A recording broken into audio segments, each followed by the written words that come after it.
चलिए तो एक्सरसाइज 6.3 ये शुरू करते हैं। इस प्रश्न वाली का जो पहला प्रश्न दे रखा है वो दे रखा है कि आकृति में एक त्रिभुज दे रखा है पी क्यू आर एक त्रिभुज है कि भुजाओं क्यू और पी और आर क्यू को क्रमशः बिंदुओं एस और टी तक बढ़ाया गया है। यानी कि जो पी क्यू भुजा है उसको एस तक बढ़ा दिया आगे और जो आर क्यू भुजा थी इसको टी तक बढ़ा दिया।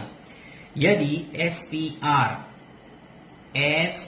और आर ये दे रखा है 135 डिग्री और पी क्यू और टी ये दे रखा है 110 डिग्री, तो पी आर क्यू ज्ञात कीजिए। पी आर और क्यू यानी इस कोण की वैल्यू आपको निकालना है। आगे जो अपने प्रमेय पढ़ी है उस प्रमेय का उपयोग करते हुए इसका कोण का मान आएगा। तो देखिए कैसे। सबसे पहले अपन क्या करेंगे, इस त्रिभुज में से क्यू पी और आर यानी इस कोण का मान लाएंगे सबसे पहले। तो रेखिक कोण युग्म से आसानी से अपन निकाल सकते हैं। तो यहां लिख लेता हूं मैं रेखिक कोण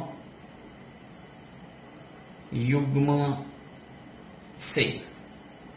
अब रेखिक कोण युग्म से क्या लिख सकता हूं, देखिए मैं, आप सभी जानते हैं कि एक रेखा के ऊपर यदि किरण है तो दो आसन कोणों का योग 180 डिग्री आना चाहिए। रेखिक कोण युग्म यही है।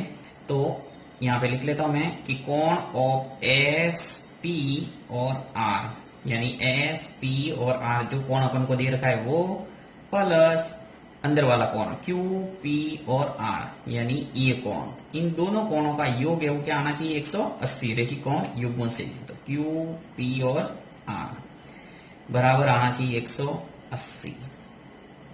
अब मेरे पास एक कोण है तो उसका मान लिख लेता हूं मैं। एस पी और आर मेरे पास है कितना है 135, तो 135 लिख लिया प्लस क्यू पी और आर ये कोण अपन निकाल देंगे पक्षांतर करके। तो चलिए निकाल देते हैं। क्यू पी और आर आ जाएगा 135 पक्षांतर हो गया तो क्या आ गया 180 माइनस 135 डिग्री। तो कोण क्यू पी और आर निकल के आ गया अपने 180 में से 135 गए तो क्या बचा 45, यानी एक कोण निकल के आ गया।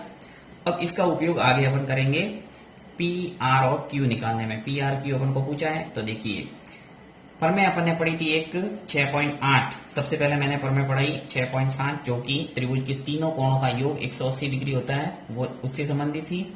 नेक्स्ट जो प्रमेय थी वो क्या थी कि किसी त्रिभुज की एक भुजा यदि आगे बढ़ा दी जाए तो बनने वाला बहिष्कोण दोनों अंत अभिमुख कोणों के योग के बराबर होता है। तो ये प्रमेय आपको लिखना पड़ेगा यहाँ कि हम जानते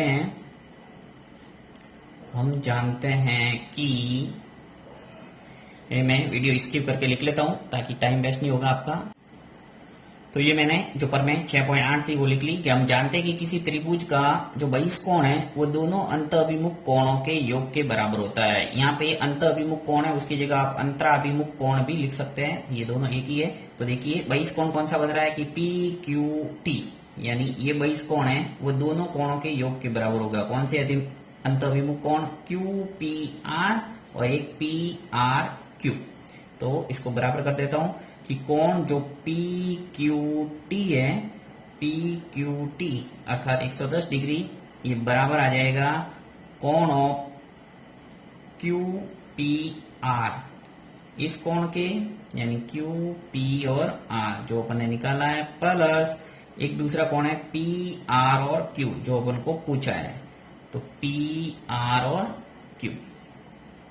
अब पी क्यू टी अपने पास है कितना है 110 डिग्री प्रश्न के अनुसार दे रखा है, यहाँ स्पष्ट रूप से दे रखा है। देखिए पी क्यू टी कितना है 110, तो मैंने लिख लिया 110। और क्यू पी और आर ये पहले से आपने निकाल दिया है 45 डिग्री, तो यहाँ लिख लेता हूं मैं 45 प्लस पी आर क्यू जो आपको पूछा है वो ऐसा का ऐसा पी आर क्यू पूछा है। पी आर क्यू की वैल्यू आ जाएगी तो 110 डिग्री। अब 45 डिग्री पक्षांतर कर दो तो 45 इधर आ जाएगा माइनस में, क्योंकि प्लस का पक्षांतर होगा क्या हो जाएगा माइनस। तो कोण ऑफ पी आर और क्यू 110 में से 45 गया तो क्या बचा 65। तो इस ढंग से आपके कोण की वैल्यू आ गई पी आर क्यू बराबर आ गया 65। इसको आगे लिख लेता हूं मैं कि कोण जो पी आर क्यू पूछा था उसका मान आ गया 65। ये आ गया आंसर। अब देखिए इस प्रश्नों को करने का एक तरीका और अपना सकते हैं। मैंने आपको इस तरीके से बताया, आप अपने हिसाब से और ट्राई करना। वो कौन सा तरीका देखिए मैं बता देता हूं। आपको पूछा कौन सा है, PRQ। अब ये कोण पूछा है तो आप जो प्रमेय 6.7 है उसका उपयोग करके भी इसको कर सकते थे। देखिए सबसे पहले आपने ये कोण निकाल दिया है, यानी 45 आ गया, ये 45, ये आपने पॉइंट निकाल दिया है।